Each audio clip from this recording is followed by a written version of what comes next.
Разъясняю регламент судебного заседания по статье 250 ко мне от суду, который я представляю.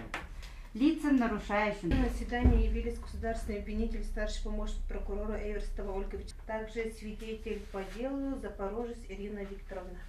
Кто? Тургунбаев Актан Кыштоваевич. Вечером 17 марта текущего года в помещении торгового центра, расположенного на улице Каландарашвили в городе Якутске, между стоявшими в очереди ранее незнакомыми мужчиной и женщиной возник конфликт, вызванный претензиями в адрес покупательницы о задержке очереди. Локализовать конфликтную ситуацию не получилось, и ссора продолжилась в фойе торгового центра. Обвиняемый вышел из помещения торгового центра и, дождавшись покупательницу, которая приобретала покупки со своей дочерью, схватил женщину рукой за шею и с силой резким движением повалил ее на пол крыльца. На этом обвиняемый не остановился и, продолжая свои преступные действия, нанес ей один удар ногой в голову.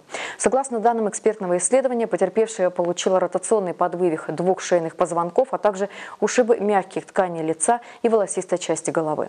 Достоянием гласности стала видеозапись инцидента, которая была зафиксирована камерами наблюдения, и произошедшее вызвало широкий резонанс. В связи с тем, что в судебном заседании обвиняемый раскаялся в содеянном и возместил моральный ущерб, причиненный потерпевшей стороне, а также с учетом того, что совершенное преступление относится к категории средней тяжести, судом вынесено постановление о прекращении уголовного дела в отношении подсудимого в связи с примирением сторон.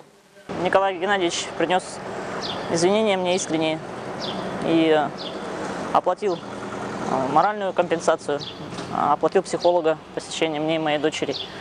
И раскаяния его были искренние, и поэтому я приняла решение, что человеку нужно дать шанс на исправление, и все-таки